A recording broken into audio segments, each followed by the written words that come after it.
How to make this very easy and cool interior visualization in Blender under 15 minutes. So let's begin.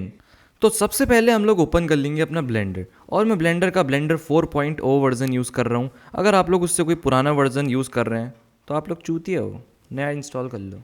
Just joking guys, जब official website पे latest version launch हो गया है तो पुराना use ही क्यों करना है। इसके बाद अपने ब्राउज़र में ब्लेंडर किट सर्च करने के बाद ब्लेंडर किट की ऑफिशियल वेबसाइट पर आ जाना। इसका लिंक मैं डिस्क्रिप्शन पे भी दे दूंगा और वहाँ से आप लोग इसे डाउनलोड कर सकते हैं। अब कितनों को तो यही नहीं पता होगा कि एड ऑन डाउनलोड तो कर लिया, पर उसे ब्लेंडर में कैसे इंस्टॉल करें। तो उसके लिए मैं एक बार बता देता हूँ, इसके बाद कभी नहीं बताऊँगा। एडिट में जाना, प्रेफरेंसेस में जाना, और वहाँ पे जाने के बाद इंस्टॉल पे क्लिक करना, और जहाँ भी आपका एड ऑन डाउनलोड होकर आया है, मान लीजिए डाउनलोड्स में आया है, तो यहाँ से उस एड ऑन को सेलेक्ट करना और इंस्टॉल एड ऑन के ऊपर क्लिक कर देना। उसके बाद आपका एड ऑन यहाँ पर आपको व्यू हो जाएगा, और उस पर टिक करने के बाद रिफ्रेश कर देना, तो फिर वो एड ऑन आपका एनेबल हो जाएगा। एड ऑन एनेबल होने के बाद हमारे पास यहाँ पर एक सर्च बार आ जाता है, जो कि ब्लेंडर किट का सर्च बार है। सो ब्लेंडर किट बेसिकली एक एसेट लाइब्रेरी है जो कि ब्लेंडर यूज़र्स के लिए बहुत ज़्यादा यूज़फुल है, क्योंकि इसके अंदर बहुत सारे फ्री और paid 3D models, PBR textures, HDRI सब कुछ हमें अपनी स्क्रीन पर मिल जाता है, और डायरेक्टली हम उसे ड्रैग एंड ड्रॉप करके अपने यहाँ पर इंटरफेस में रख सकते हैं। सो गाइस, एक प्रो टिप है। प्रो टिप यह है कि अगर आप 3D के अंदर कोई भी काम करते हैं तो उसको आपको डायमेंशंस के हिसाब से करना चाहिए, क्योंकि अगर आप किसी भी ऑब्जेक्ट को बिना डायमेंशंस के बनाएंगे तो उसमें अनरियलिज्म आएगा और वो कुछ ऐसा दिखेगा। So never try to ignore dimensions, otherwise I can change your dimensions. So सबसे पहले मैं अपने क्यूब को अपने रूम की डायमेंशंस दे देता हूँ। तो बेसिकली इंडिया के अंदर जो रूम की डायमेंशंस रहती है वो ये रहती है कि वो 10 फुट लगभग लंबा होता है, और 12 फुट लगभग वो चौड़ा होता है, और 10 फुट हम उसकी लेंथ रख सकते हैं। तो इतना ये सही रहेगा। आप चाहें तो 12 बाय 12 का भी कमरा बना सकते हैं, उसके लिए आपको इसको 12 फुट कर देना होगा। तो ये 12 बाय 12 का एक बॉक्स के फॉर्म का कमरा आपका बन जाएगा। ठीक है, तो इसके बाद हम इसके फ्रंट व्यू में आते हैं, और अब हम जो हमारी जो फ्रंट वाली वॉल है उसको हाइड कर देते हैं, ताकि हम अपने रूम के अंदर ईजिली जूमिंग कर पाएँ। तो उसके लिए मैं आगे वाले फेस को सेलेक्ट करके सिलेक्शन से अलग कर लूँगा और फिर इसे हाइड कर लूँगा। अब मुझे अपने रूम में एक विंडो बनानी होगी जहाँ से हमारा लाइट कमरे के अंदर आएगी। तो उसके लिए हम अपने रूम को सेलेक्ट करेंगे और यहाँ पर कुछ लूप कट्स देंगे। तो मैं एक लूप कट देता हूँ, और इस लूप कट को बेवल करके यहाँ पर 2 लूप कट्स बना देता हूँ। तो इतनी मेरी खिड़की सही रहेगी। इसके बाद में हम चाहें तो GY प्रेस करके अपनी खिड़की को थोड़ा सा Y एक्सिस में स्लाइड कर सकते हैं, यहाँ पर ये सही रहेगा। इसके बाद अब मैं इसके सेंटर में भी एक लूप कट दूंगा, और इसे भी बेवल करके 2 इक्वी डिस्टेंस लूप कट्स बना लूँगा। इतना ये सही है। इसके बाद मैं फेस सिलेक्शन में जाके इस फेस को सेलेक्ट करूँगा और बाहर की तरफ पे इसे एक्सट्रूड कर लूँगा। इतना ठीक रहेगा, और फिर इसे डिलीट कर दूंगा। तो अब आप लोग देखेंगे तो हमारे रूम के अंदर एक विंडो की प्लेसमेंट बन चुकी है। अभी हम लोग यहाँ पर ब्लेंडर के अंदर एक और एड ऑन अनेबल करने वाले हैं, जिसको हम लोग कहते हैं आर्की मैश। तो उसके लिए हम एडिट प्रेफरेंसेस में जाकर यहाँ पर सर्च कर लेते हैं आर्की मैश। तो यहाँ पर आपके सामने एड ऑन में आ जाएगा, तो इसके टिक को आप ऑन कर लीजिएगा और रिफ्रेश करके इसको बंद कर लीजिएगा। अब जैसे ही आप शिफ्ट ए अपने कीबोर्ड से प्रेस करते हैं तो आप देखेंगे कि क्रिएट वाले टैब में मैश के अंदर आर्की मैश करके एक ऑप्शन आ चुका है। इस आर्की मैश एड ऑन के अंदर आपको रूम, डोर्स, विंडोज़, कैबिनेट्स और बहुत सारी चीज़ें फ्री में मिल जाती हैं, जिसको आप डायरेक्टली ब्लेंडर के अंदर कस्टमाइज़ करके यूज़ भी कर सकते हैं। सो अब हम लोग क्रिएट कर लेते हैं अपनी विंडो को। उसके लिए हम N प्रेस करते हैं तो हमारे सामने मेन्यू आ जाता है, और क्रिएट में जाएंगे और यहाँ से हम अपनी कोई भी आर्की मैश में जाके ऑब्जेक्ट को क्रिएट कर सकते हैं। तो मैं सबसे पहले पैनल विंडो को क्रिएट कर लेता हूँ। ये विंडो मेरे सीन में रहेगी, और इस विंडो को डायरेक्टली मैं मूव करके यहाँ पर ले आता हूँ।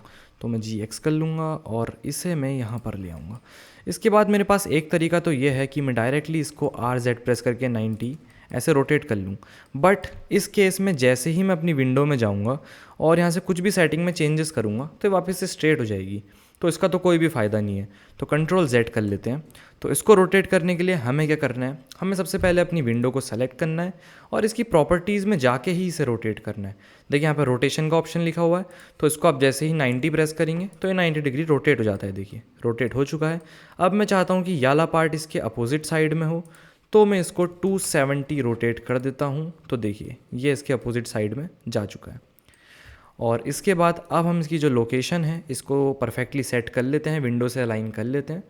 तो उसके लिए मैं साइड व्यू में आता हूँ और इसे मैं अलाइन कर लेता हूँ।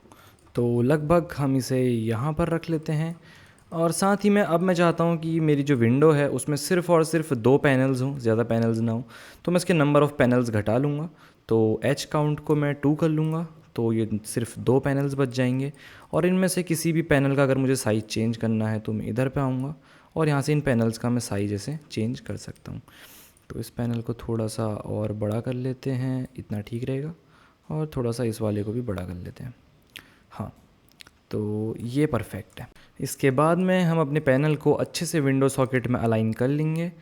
देख लेते हैं कि दोनों तरफ से अच्छे से हुआ या नहीं, वरना इसको थोड़ा सा मूव करेंगे और फिर बाद में इसका साइज़ जो है उसको हम इंक्रीज़ कर लेंगे।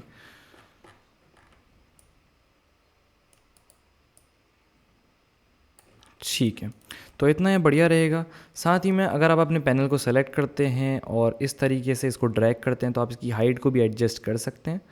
तो इसकी हाइट हम इतनी रख लेते हैं, काफ़ी है।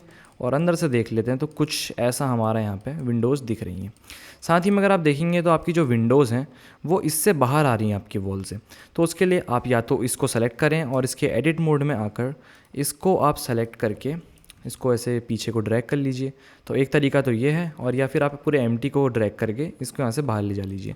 तो मैं प्रीफर करूँगा कि मैं एडिट मोड में ही इसको इस तरीके से पीछे ले जा लेता हूँ। सो अब हमारी विंडो बन चुकी है जिससे हमारे रूम के अंदर लाइट आएगी। अब हम लोगों को अपने सीन को पूरा का पूरा फिल करना है, तो उसके लिए हम बहुत सारे ऑब्जेक्ट्स ब्लेंडर किट से निकालेंगे। जैसे कि सबसे पहले मैं निकाल लेता हूँ सोफ़ा। तो मैं यहाँ पे सोफ़ा सर्च कर लूँगा। अब सारे के सारे जितने भी सोफ़ाज़ यहाँ पर आए हैं ये सभी पेड हैं, क्योंकि इनके बगल में एक लॉक बना हुआ है और इन्हें ख़रीदने की हमारी औकात नहीं है। तो उसके लिए हम इस पर एक फ़िल्टर लगाएंगे। तो हम यहाँ पे फ़िल्टर वाले ऑप्शन पर जाएंगे और फ्री फर्स्ट पे क्लिक कर देंगे, तो सारे के सारे फ्री ऑब्जेक्ट्स यहाँ पर आ जाएंगे। अब इनमें से आपको जो भी सोफ़ा पसंद आ रहा है उसको आप सीधा यहाँ पे क्लिक करेंगे तो वो आपके सीन के अंदर क्रिएट हो जाएगा। तो मान लीजिए हम इसमें से कौन सा सोफ़ा क्रिएट करें।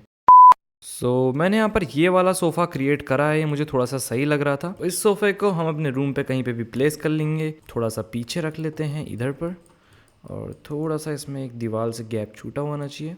ये बेस्ट रहेगा। अब हम लोग यहाँ पर अपना कैमरा सेटअप कर लेते हैं और उसी के अकॉर्डिंग हम अपने रूम में बाकी के ऑब्जेक्ट्स को प्लेस करेंगे। मैं कैमरा क्रिएट कर लूँगा और Ctrl+0 प्रेस करके इसके व्यू में आ जाऊँगा। इसके बाद व्यू में जाऊंगा और लॉक टू कैमरा व्यू पे प्रेस कर दूंगा। तो अब मैं अपने कैमरे को कहीं भी अपने कर्सर के साथ मूव कर सकता हूँ। अब हम लोग इसको एक परफेक्ट लोकेशन पे प्लेस कर देंगे। तो मैंने अपने कैमरा को एक सही लोकेशन पर प्लेस कर दिया है। साथ ही में अभी मुझे रियलाइज़ हो रहा है कि मुझे अपने रूम को 10 फुट का नहीं 8 फुट का रखना चाहिए था। काफ़ी ज़्यादा बड़ा हो रहा है मेरे सोफ़े के कंपेरिजन में। तो इसकी हाइट को मैं थोड़ा सा कम कर लेता हूँ। उसके लिए मैं इसके एडिट मोड में आता हूँ और अपने रूम की हाइट को मैं थोड़ा सा कम कर लेता हूँ, इतना सही रहेगा। और उसी हिसाब से अपनी विंडो की हाइट को भी मैं कम कर लूँगा।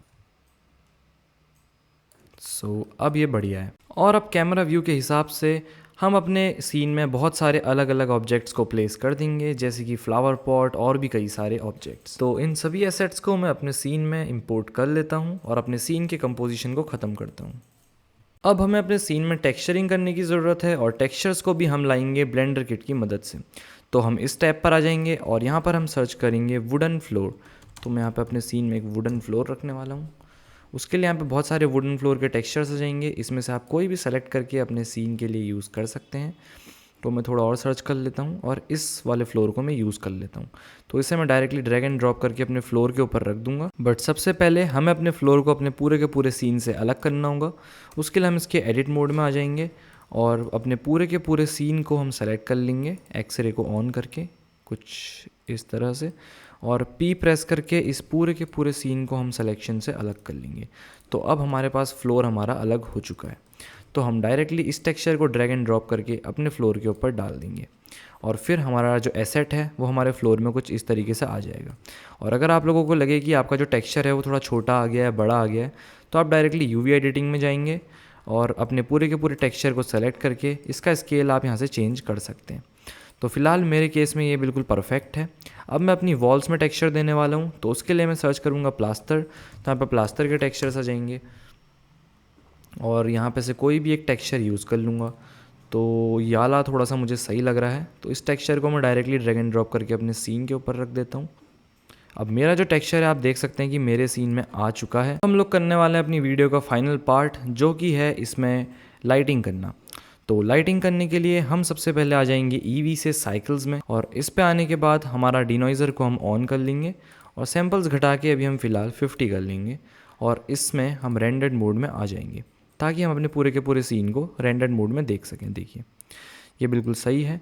अब साथ ही में हमारा जो आगे पे यहाँ पे दूसरी वाली जो वॉल लगी हुई थी उसको भी हम अनहाइड कर लेते हैं ताकि हमारा जो रियल व्यू है वो आए। इसको अनहाइड करते आप लोग देखेंगे कि आपके कैमरे व्यू दिखना बंद हो चुका है। उसके लिए हम अपने कैमरे को सेलेक्ट करेंगे और यहाँ से पहले मटेरियल मोड में आ जाएंगे और कैमरे का जो स्टार्ट है इसको हम इंक्रीज़ करेंगे। तो इसके स्टार्ट को हम इंक्रीज़ करके कुछ ऐसे पॉइंट पे लाएंगे जहाँ से ये सीन के अंदर पहुँच जाए। तो अभी जो मेरा कैमरा है देखिए ये सीन के अंदर पहुँच चुका है। इसका मतलब ये है कि हमारा कैमरा जो फुटेज लेना स्टार्ट कर रहा है वो यहाँ से 4 मीटर आगे से कर रहा है, यानी कि इधर से। तो ये हमारा इस तरीके की चीज़ों में बहुत ज़्यादा यूज़फुल होता है। अब हम वापस आ जाते हैं इसके रेंडर्ड मोड के अंदर। अब हमारे सीन में पूरा का पूरा अंधेरा है तो हमें इसमें डालनी होगी HDRI। उसके लिए मैं यहीं से ब्लेंडर किट से एक HDRI लूँगा। तो मैं HDRI वाले सेक्शन पर आ जाऊँगा। यहाँ पे बहुत सारी HDRIs मुझे फ्री में मिल जाती हैं। तो मैं थोड़ा सा आगे आता हूँ और यहाँ से कोई भी एक परफेक्ट HDRI जो मुझे लगती है अपने सीन के लिए उसे चूज़ कर लेता हूँ और फिर उसे डाउनलोड कर लेता हूँ। तो मेरी जो HDRI है वो मेरे सीन में आ चुकी है, आप लोग देख सकते हैं। और अब हम क्या करेंगे, हम अपनी HDRI की थोड़ा सा स्ट्रेंथ बढ़ाएंगे।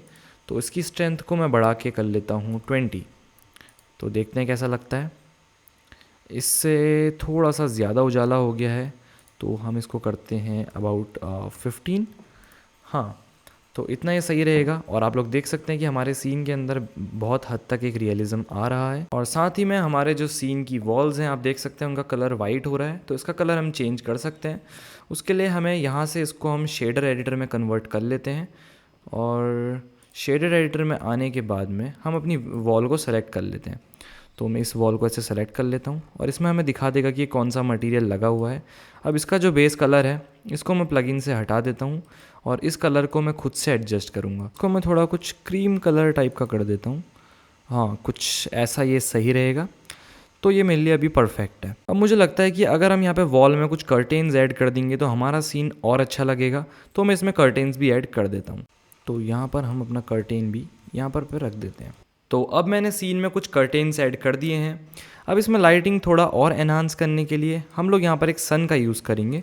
तो मैं यहाँ पर एक सन ऐड कर लेता हूँ लाइट में जाके। इस सन की मदद से हम अपने रूम के अंदर कुछ रेज आती हुई बनाने वाले हैं। तो इस सन को हम यहाँ पर ले आते हैं रूम के बाहर और थोड़ा ऊपर रखते हैं और अब हम इसको थोड़ा सा ऐसे रोटेट करके रख देते हैं। तो इससे अब आप लोगों को एक डिफरेंस दिखेगा। मैं आपको जूम इन करके दिखाता हूँ यहाँ पे, देखिए। तो अब जैसे ही इस सन की मैं स्ट्रेंथ को बढ़ाऊंगा, मान लीजिए इसे मैं 10 कर लेता हूँ, तो आप लोग देखेंगे ये सन कुछ ऐसी रेज़ हमारे रूम के अंदर हमें देता है। तो इस तरीके की रेज़ हम इस सन की मदद से ले सकते हैं। और आप चाहें तो इस सन को थोड़ा सा रोटेट भी कर सकते हैं। मान लीजिए मैं इसको RZ से थोड़ा ऐसे रोटेट कर लूँ और थोड़ा सा मैं इसको Y एक्सिस में से ऊपर को कर लूँ, तो हमारे सीन के अंदर कुछ सन की ऐसी ओरिजिनल टाइप की रिफ्लेक्शंस यहाँ पर आ जाएंगी। साथ ही में हमारा जो कारपेट है इसकी लेंथ को अगर आप लोग और बड़ा करना चाहते हैं तो वो भी आप लोग कर सकते हैं। तो ये मुझसे कुछ ज़्यादा ही बड़ा हो गया है, थोड़ा छोटा कर लेंगे, इतना काफ़ी है। एक बार सीन के अंदर भी जूम करके देख लेते हैं कैसा लग रहा है। हाँ, सही है। इसको थोड़ा सा हम पीछे की तरफ पर रख लेते हैं, यहाँ पर ये सही रहेगा। तो ये बढ़िया है। अब हम एक काम करते हैं, हमारा सीन अभी प्रॉपरली विजिबल नहीं है तो हम अभी अपने सीन को 5 सैम्पल्स में रेंडर करके देख लेते हैं कि ये कैसा लग रहा है, जिससे हमें एक बेसिक आइडिया आ जाए कि हमें इसमें लाइटिंग में क्या क्या चेंजेस करने की अभी ज़रूरत है। तो मेरे ख्याल से ये बिल्कुल बढ़िया है। तो अब हम इसको ज़्यादा सैम्पल्स में रेंडर करके अपना फाइनल आउटपुट निकाल लेंगे। हम अपनी फाइनल रेंडर सेटिंग्स देख लेते हैं। उसके लिए हम जो हमारे रेंडर के मैक्सिमम सैम्पल्स हैं इसको हम लोग कर लेते हैं अबाउट 500 और हमारा जो रिजोल्यूशन है इसको हम 200% कर लेते हैं। और साथ ही में इसमें हम और क्या चेंजेस कर सकते हैं, और हम यहाँ पर एक और चीज़ कर सकते हैं, वो ये है कि हम फिल्म में जाएंगे, ब्लैकमैन हैरिस की वैल्यू 1.1 कर देंगे। तो इससे हमारे पिक्सल थोड़ा सा और शार्प हो जाते हैं। और इसके बाद कलर मैनेजमेंट में जाकर हम AGX को फिल्मिक कर सकते हैं। तो उससे भी थोड़ा कुछ चेंजेस अच्छे आते हैं। अगर मैं आपको रेंडर्ड में दिखाऊं तो ये हमारा फिल्मिक है और ये हमारा AGX था। तो मैं इसको फिल्मिक कर लेता हूँ। साथ ही में जो कॉन्ट्रास्ट है हमारा, इसको मैं मीडियम कॉन्ट्रास्ट का रख लेता हूँ। तो कॉन्ट्रास्ट मीडियम हाई एकदम बढ़िया है। साथ ही में आप अगर इसको फॉल्स कलर में सेट करेंगे तो आप इसके अंदर आने वाले एक्सपोजर को कंट्रोल कर सकते हैं कि आपके सीन के अंदर कितना एक्सपोजर आएगा। तो मेरे कैमरा के अंदर अभी फ़िलहाल कुछ इतना एक्सपोजर मैं रख लेता हूँ, ये बढ़िया रहेगा। ये एक्चुअल में 0 था, तो इसको मैं 0.1 करके देखता हूँ। हाँ, ठीक लग रहा है। तो फॉल्स कलर को मैं वापस से फिल्मिक में कर लेता हूँ। तो अब ये बिल्कुल बढ़िया है। अब हम अपने फाइनल सीन को डायरेक्टली रेंडर पे लगा सकते हैं।